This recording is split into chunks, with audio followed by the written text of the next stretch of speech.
कुर्बानी के हवाले से हमारे अखलाकी मामलात कैसे होने चाहिए। जानवर के साथ मोहब्बत करना काबिल तारीफ है, उसका ख्याल रखना, उसका अदब एहतराम करना, सारा उसको प्रोटोकॉल देना, ये बेहतरीन है। लेकिन इस मोहब्बत की आड़ के अंदर अगर आप जनाब रास्ते बंद करके बैठ जाए, टेंट का के रास्ता बंद कर दे, और जब कोई बंदा आके आपसे कहे कि जनाब मैंने यहाँ से गुजरना है, तो आप उसके साथ गाली गलौज करें, आप नमाज कज़ा करें। याद रखें, नमाज पढ़ना फर्ज है, कुर्बानी करना वाजिब है, लेकिन आप जानवर की मोहब्बत में इस कदर मगन हो जाए कि जनाब अपनी नमाज कज़ा करें, ये गलत है।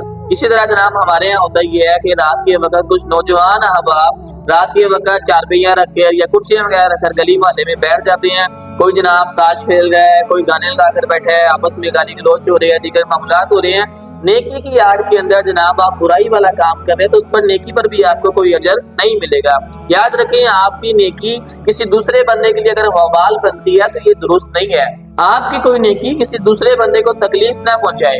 मुसलमान का एहतराम पहले है, इंसान का एहतराम पहले है। अगर आप शरीयत इस्लामिया की स्टडी करें तो आपको मालूम होगा कि अगर कोई बंदा आपके पास सो रहा है और आप जनाब कुरान करीम की तिलावत कर रहे हैं, अब आपके लिए हुक्म ये है कि अपनी आवाज को पस्त रखेंगे, आहिस्ता रखेंगे, दिल के अंदर आप तिलावत करेंगे, यानी बुलंद आवाज से आप तिलावत नहीं करेंगे। क्यों? क्योंकि ये जो बंदा लेटा हुआ इंसान है, मुसलमान है, इसका एहतराम पहले है।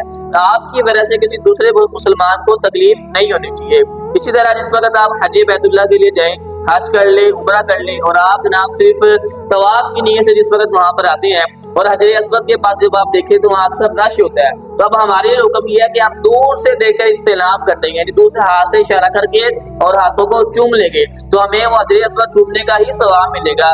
वो इसीलिए हुक्म दिया गया कि जिस वक्त आप वहां जाएंगे रश होगा, आपके कंधे दूसरों को लगेंगे, जनाब तो धक्म धक्का होगा, जनाब किसी मुसलमान को तकलीफ पहुंचेगी, इसलिए शरीयत ने वहां पर ही नरमी रखी है। तो अगर हम देखें, अगर मोहल्ले में कोई बड़ा बंदा फौत हो गया तो लोग जो उनसे जनाब जनाजे को कंधा देने के लिए लोग इंसानों को, जिंदा बंदों को जनाब जो उनसे वो धक्के मार रहे होते हैं एक मुर्दा बंदे के लिए। हमारी शरीयत इस्लामिया जो है वो तो मुर्दे का एहतराम इतना कराती है। नबी अलैहिस्सलाम ने देखा, जिसका मफहूम है कि एक बंदा कब्र के साथ टेक लगाकर बैठा हुआ है, तो नबी अलैहिस्सलाम ने उसको मना फरमाया कि कब्र के साथ टेक लगाकर ना बैठ। यानी यहाँ तक देखे कि जो इस्लाम हमें कब्र का, एक मुर्दे का इतना एहतराम करवा रहा है, क्या वो इस्लाम आपको इस बात की इजाजत देगा कि आप नेकी के आड़ के अंदर किसी मुसलमान को तकलीफ पहुंचाए?